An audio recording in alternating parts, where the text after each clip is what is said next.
Hola a todos, bienvenidos una vez más a un video de adminlab.org. Hoy vamos a estudiar la sección número 4 de la NIF para pymes, que trata acerca del estado de situación financiera o el estado que comúnmente conocemos como balance general. Pero para efectos de la norma lo vamos a seguir llamando estado de situación financiera. Recuerden que no es una obligación como estudiamos en la sección 3, pero para efectos de la norma lo vamos a seguir tratando de esta manera. Ya en su ejercicio profesional usted decide si lo llama estado de situación financiera o balance general, como sea acostumbrado. En esta sección vamos a hablar de dos cosas: de la información que se debe presentar en el estado de situación financiera y de cómo presentarla. Recordemos que el estado de situación financiera presenta los activos, pasivos, patrimonio de una entidad a una fecha específica, que es el final del periodo sobre el cual estamos informando. El estado de situación financiera debe presentar por lo menos las siguientes secciones de información: el efectivo y los equivalentes a efectivo, deudores comerciales y otras cuentas por cobrar, activos financieros, excluyendo por supuesto el efectivo, los deudores y las inversiones que vamos a ver en J y en los literales J y K. Inventarios, por supuesto, propiedad, planta y equipo, propiedades de inversión registradas al valor razonable con cambios en resultados, estas son especiales, activos intangibles, activos biológicos, los activos biológicos registrados al costo menos la depreciación acumulada y el deterioro del valor, y los activos biológicos registrados al valor razonable con cambios en resultados, que son similares a estas propiedades de inversión que tienen un efecto en resultados específicos. Las inversiones en asociadas, las inversiones en entidades controladas de forma conjunta, acreedores comerciales y otras cuentas por pagar, pasivos financieros, pasivos y activos por impuestos corrientes, pasivos por impuestos diferidos y activos por impuestos diferidos. Recuerden que estos impuestos diferidos o activos diferidos serán siempre clasificados como no corrientes cuando existan. Provisiones, participaciones no controladoras, que son las que presentamos generalmente dentro del patrimonio de forma separada al patrimonio atribuible a los propietarios de la controladora, que son participaciones que no ejercen control sobre nuestra organización. Patrimonio atribuible a los propietarios de la controladora. Esas son por lo menos las secciones que debemos presentar. Recuerden que la norma establece que se pueden presentar partidas adicionales, también los encabezamientos y subtotales, agruparlos de acuerdo con la relevancia. Siempre que eso sea relevante para comprender la situación financiera de la entidad, podemos hacer ese tipo de modificaciones. Las partidas en el estado de situación financiera se clasifican. Los activos se deben clasificar como corrientes y no corrientes, y los pasivos de la misma manera, a menos que haya otra presentación que ayude, que haga que la información sea más relevante, que la relevancia de la información sea muchísimo mejor. Entonces en ese caso utilizamos otra clasificación. La norma establece si el grado de liquidez proporciona una información más fiable que la que presentamos como activos corrientes y no corrientes, debemos hacerlo, y en ese caso se presentarán de acuerdo con la liquidez aproximada, ascendente o descendente en un orden consistente. ¿Qué activos podemos presentar como activos corrientes? Creo que en eso tenemos mucha familiaridad, y es los activos que la entidad espera realizar o tiene la intención de vender o consumir en el ciclo normal de operación. Esos son activos corrientes. También los activos que mantenemos con fines de negociación, los activos que se esperan realizar dentro de los siguientes 12 meses a la fecha de la presentación del estado de situación financiera, y pues cuando se trate de efectivo o su equivalente efectivo, a menos que su utilización esté restringida o que ese efectivo no lo podamos usar para el pago de pasivos. Todos los demás activos se clasifican como no corrientes. Así que esto es muy importante que lo tengamos en cuenta porque esta clasificación que tenemos acá son los únicos que podemos presentar como corrientes, como activos corrientes.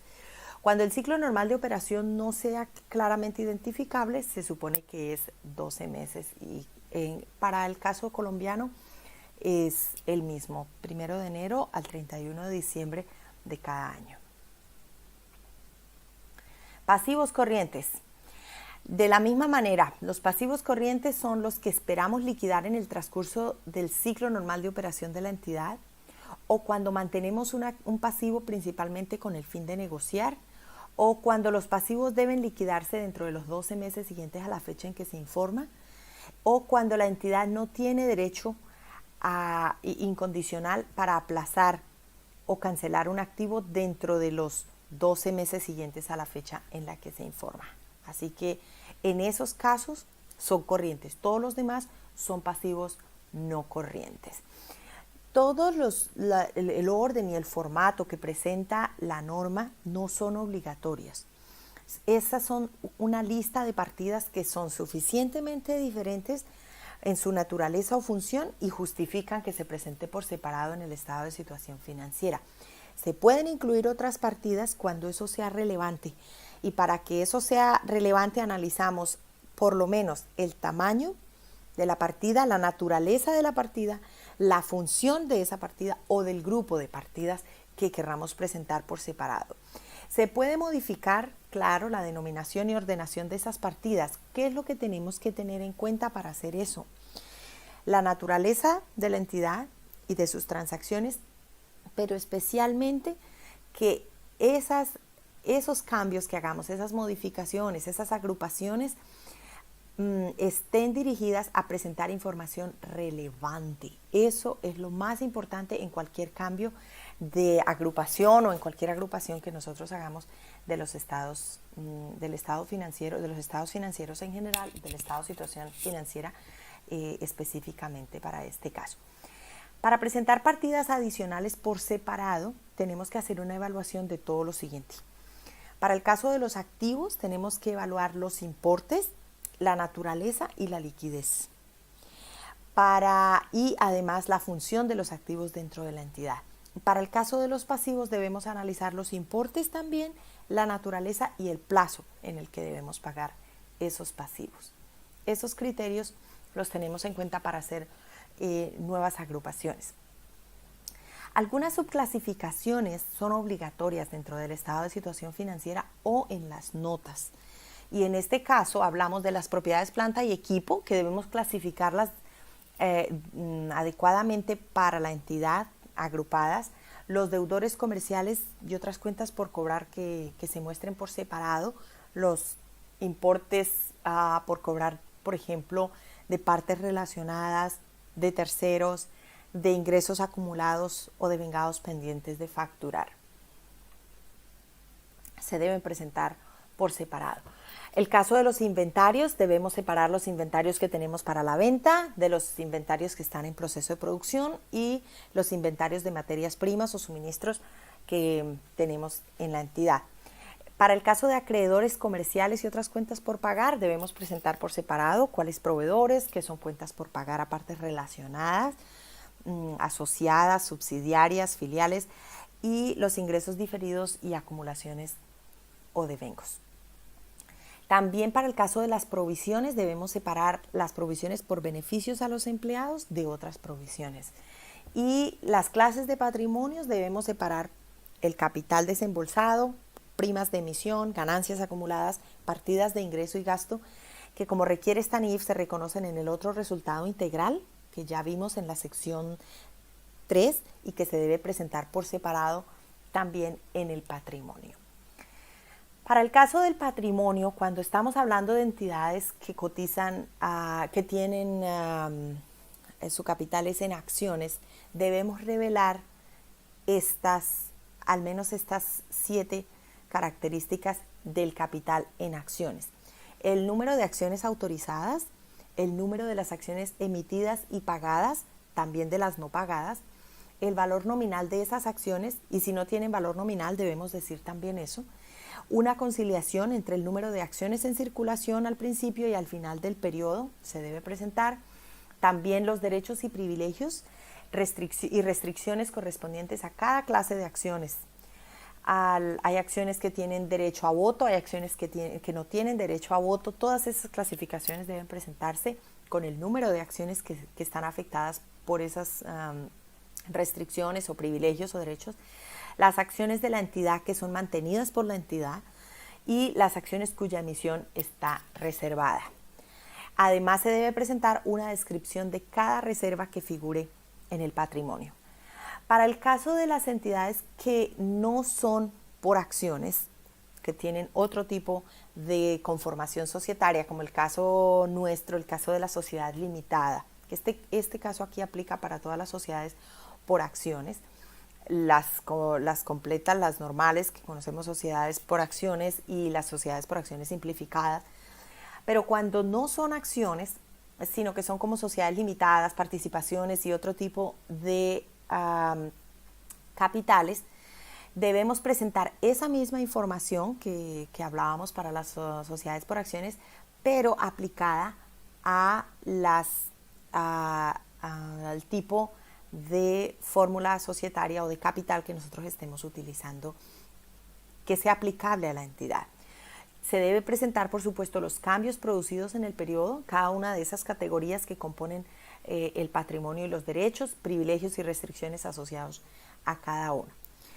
Si cuando presentamos el balance general, el estado de situación financiera, tenemos un acuerdo vinculante para la venta o disposición importante de activos, debemos revelar una información específica. Acuérdense que acuerdo vinculante es un acuerdo que nos obliga, no es un plan, no es una conversación que tuvimos, es un acuerdo que haya evidencia de eso, que tenga fecha cierta y que sea vinculante entre las partes. En ese caso, que vamos a vender un grupo de activos y a la fecha de presentación del estado de situación financiera ese acuerdo está vigente, debemos presentar la descripción de los activos o del activo o activos o del grupo de activos que vamos a vender, que existe el acuerdo de venta, la descripción de los hechos y circunstancias de la venta o del plan de venta y los importes en libros de esos activos y pasivos. Esperamos que este video haya sido útil. Esta sección es bien cortica, como se han dado cuenta. Pueden contactarnos a contact@minlab.org si tienen alguna duda.